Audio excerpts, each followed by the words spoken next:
Friends, നമ്മളെല്ലാവരും ഇന്ന് വീട്ടിലുണ്ടായിരുന്നത് കൊണ്ട് തന്നെ രാവിലെ തന്നെ വണ്ടിയുടെ കുറച്ച് പണികളാണ്. നമ്മളിവിടെ നാട്ടിലെ പോലെ എല്ലാം വർക്ക്ഷോപ്പിലൊക്കെ കൊണ്ടുപോയി അതുപോലെ ഷോറൂമിലൊക്കെ കൊണ്ടുപോയി ചെയ്യാമെന്ന് വിചാരിച്ചു കഴിഞ്ഞു. നമ്മുടെ ഇവിടെ ഏറ്റവും കൂടുതൽ ലേബർ കോസ്റ്റ് ആണെന്ന് തോന്നുന്നു. അതുകൊണ്ട് തന്നെ മിക്കവാറും എല്ലാവരും ഒട്ടുമിക്ക പണികളും വീട്ടിൽ തന്നെ ചെയ്യും. നമ്മളാണെങ്കിൽ സമ്മർ ടയർ മാറ്റിയിട്ട് ലോഗോ നമ്മൾ ഓൺലൈനിൽ നിന്ന് വാങ്ങിച്ചു. ഈ ലോഗോ ഫിറ്റ് ചെയ്യാൻ നോക്കുകയാണ്. ഇതൊക്കെ കഴിഞ്ഞ് നമ്മൾ കുറച്ചു നേരം പുറത്ത് കറങ്ങാനൊക്കെ പോയി. നമ്മളിവിടെ വണ്ടിക്ക് പെട്രോൾ അടിക്കുമ്പോൾ ആരും സഹായിക്കാനൊന്നും ഉണ്ടാവില്ല. നമ്മൾ തന്നെ പുറത്തിറങ്ങി എല്ലാം ചെയ്യണം. അപ്പൊ ഈ കാണുന്ന കോൾഡ് ക്ലിയർ പുതിയ ഷോപ്പാണ്. ഓരോ ദിവസവും പുതിയ ഷോപ്പുകൾ ഇങ്ങനെ വന്നുകൊണ്ടിരിക്കും. നോവാസ്കോഷ്യയുടെ ഈ ഒരു ഭാഗത്തേക്ക് ഞങ്ങൾ മൂവ് ചെയ്യണ സമയത്ത് 1-2 പിസ്സ ഷോപ്പ് മാത്രം ഉണ്ടായിരുന്ന ഈ ഒരു കൊച്ചു ടൗൺ ഇന്ന് 2026 10 to 12 പിസ്സ ഷോപ്പുകൾ മാത്രമുണ്ട്. പിന്നെ റെസ്റ്റോറൻറ്റുകൾ നമ്മുടെ മലയാളികളുടെ ആയാലും ഇന്ത്യൻസിൻ്റെ ഉണ്ട്. അപ്പോൾ നമ്മളിവിടെ കിവാനിസ് പാർക്ക് പോണ്ട്, ഇവിടുത്തെ മെയിൻ ഏരിയ ആയിട്ടുള്ള മോളിൻ്റെ ഒക്കെ തൊട്ടടുത്തുള്ള ഒരു പാർക്കാണിത്.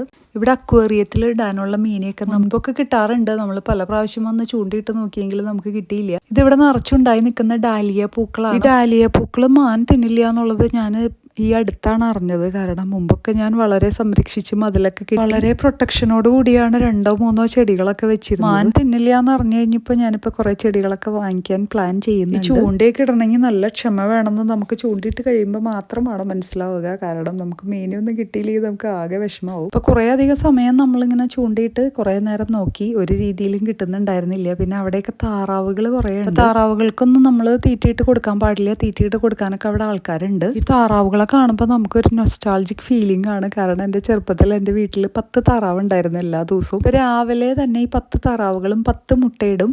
എനിക്കായാലും ചേട്ടനായാലും താറാമുട്ട കഴിക്കാനായിട്ട് ഒട്ടും ഇഷ്ടമില്ല.